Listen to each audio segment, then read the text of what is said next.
Oh, you are welcome to this class. Wait till they hear so. They say Trump don't threaten to drop more bombs on terrorists in Nigeria. Threatened. You know, say what Trump promised they deliver. He said go drop more bomb. Do you know that when Israel said they are ready to assist Nigeria, their high commissioner where in Nigeria don't do interview to say they are very, very ready. I will tell you everything for this class. Not only that, they get one repo, what House of Rep member say, he thank God say they capture Maduro, they capture as an illegitimate president. Where rig election. He say may Trump come, may international community come, say this 2027. Some people want to ring the election, may Trump come. I will tell you everything for this class. We'll start. As you can see, now the news be this. Trump, there will be more missile strikes in Nigeria if attacks on Christians continue. January 9th. 2026, the cable. Punch, Trump warns of more US strikes in Nigeria over killings. BBC, Trump warns of more Nigeria strikes if Christians continue to be killed. This day, Trump warns of further US strikes in Nigeria if they continue to kill Christians. Reuters, Trump says there could be more US strikes in Nigeria. New York Times report. They say this interview, now New York Times now interviewed Trump. Where he talking? We could see what Trump said. He thought say US may carry out more strikes in Nigeria. He said this thing will happen if they continue to kill Christians. He made the statement in an interview. The exact words, I would love to make it one-time strike. He said now one-time strike, now he won't do the one way he don't do. He no won't do again. But if they continue to kill Christians, it will be a many-time strike. No be only one, no be only two, no be only three, no be only four. He go continue many times. Gumi must not hear this. Where and when he said it. The statement came from an interview with the New York Times. The interview was published on Thursday, yesterday. They asked him about the strike, where they already strike on Christmas Day. Now, when they asked him, he can't talk about more strikes if they continue to fight Christians. Question about Muslim, big kid, in that same interview. They asked him, what is your advisor? His own advisor talk. The advisor talk say, Islamic State and Boko Haram kill more Muslims than Christians. My advisor talk. Remember, person like me, my stand is say, for me, don't bed. They buy Christians. You hardly see Muslim where they buy. Now Fulani S-men, now they buy Christians for there. This one are different one entirely. Islamic State, they buy both Christians and Muslims. They call Assam. Your own advisor talk say they buy more Muslims than Christians for Northeast. See what they cut off. I think that Muslims are big kid also in Nigeria. He agreed. But it's mostly Christians. See, it generalized. Generally, no be only Northeast. If you look at who Fulani S-men, they drag them off from their house. But they talk about these classes. Now Christians, you hardly see Muslim community. That's sad.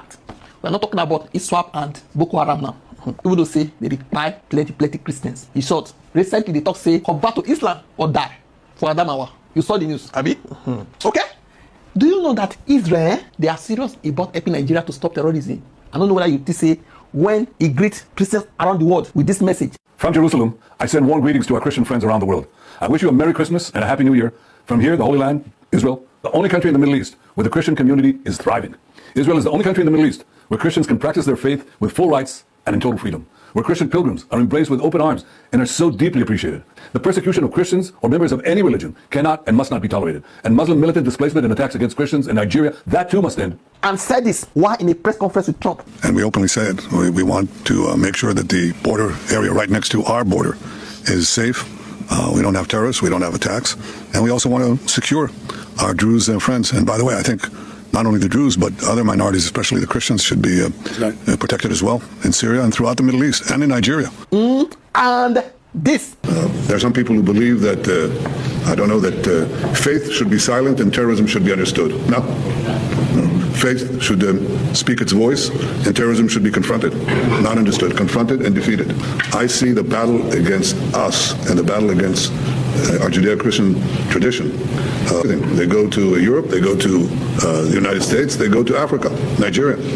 And we are conscious of the fact that Christians are being persecuted across the Middle East, in Syria, in Lebanon, in Nigeria, in Turkey, and beyond. Beleaguered communities who deserve our help. Just as you are helping us, we want to help back. And we're capable of doing that. In Africa with intel, in the Middle East with a lot of means that I won't itemize each one. But this is what our agenda is. It's a main part of our agenda. And it's going to continue with greater force and greater might in this coming year. He met it too. His High Commissioner, when in Nigeria, recently, 2 days ago, had an interview in Arise News. The man said many things, so I know what talk anything. I go play the video, some of it, make you listen. Thank you very much for having me. Happy New Year. And to you as well. Let's start with Nigeria and that announcement by Prime Minister Netanyahu of a new Israeli front to protect Christian communities in this country and other parts of Africa. How has it come to this? Well, I think that what Prime Minister Netanyahu said, and it was very clear, was that he wants to make sure that all those persecuted around the world, and he highlighted Christians around the world, not only in Nigeria, that it was important to do what Israel can in order to work with our partners, to work with Nigeria, and that's very important. This is about working with Nigeria. This is not about working against Nigeria. It's working with them as a partner, as an ally, and seeing what we can do. And he's emphasized the issue of intelligence sharing and working in that area. And certainly I think that's the area that we'll be looking at, to work with the Nigerian government to see where we can work together to stop the attacks that are taking place against Christians, but also against Muslims and against all Nigerians. Our interest is to work with Nigeria to stop all the violence in this country. I was going to ask you what specific actions Prime Minister Netanyahu proposes to take to protect Christians in Nigeria, but you've kind of answered that. But no unilateral action. No, absolutely. Our aim is to work with the Nigerian government, and the Prime Minister highlighted issues of intelligence sharing and other areas, and I think that we will be led and guided by the Nigerian government as to where we can work and where we can partner, because this is very much about working with an ally, working with a partner, and doing things to tackle insecurity as a whole within the country.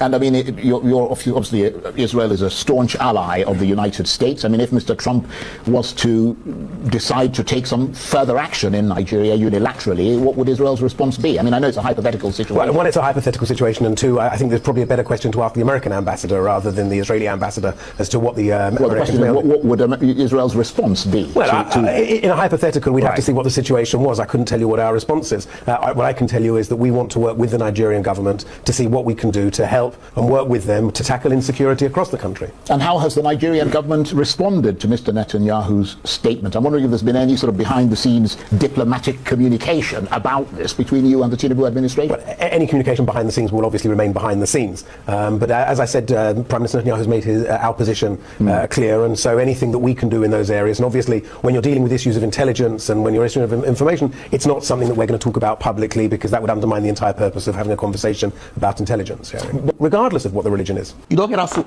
Just the way where Trump threatened. The Nigerian government continues to allow the killing of Christians. The USA will immediately stop all aid and assistance to Nigeria.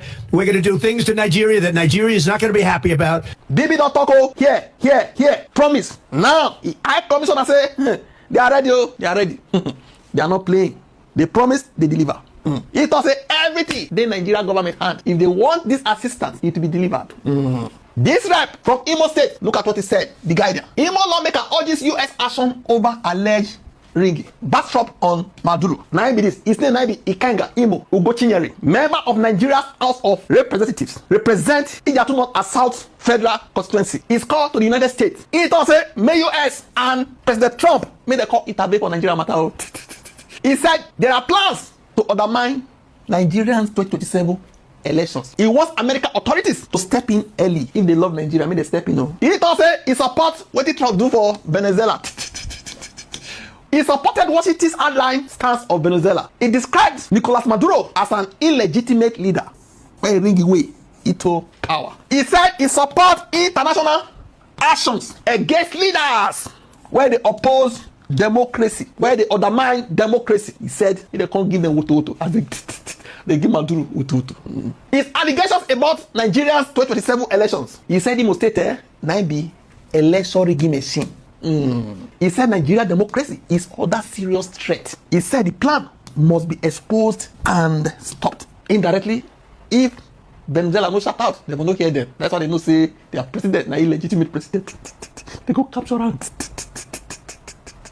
His specific accusations. He accused unnamed actors of planning to manipulate the voters register, bypass beavers, upload fake results to INEC's IREV portal. He said bypassing beavers would destroy election credibility. According to him, he said this time around, we are not calling for a visa ban. Grant them visas to travel abroad. I beg, give them visa. Once you give them visa, capture them there. He said, when I give them visa, all these election riggers, give them visa, I beg. Even though they enter London, but they capture them. So they can spend the remainder of their life in prison with Maduro. Let me add that one. When I don't hear that, so waiting, I think, when I drop off comment section, don't forget to like, share, and subscribe to this channel. Thank you.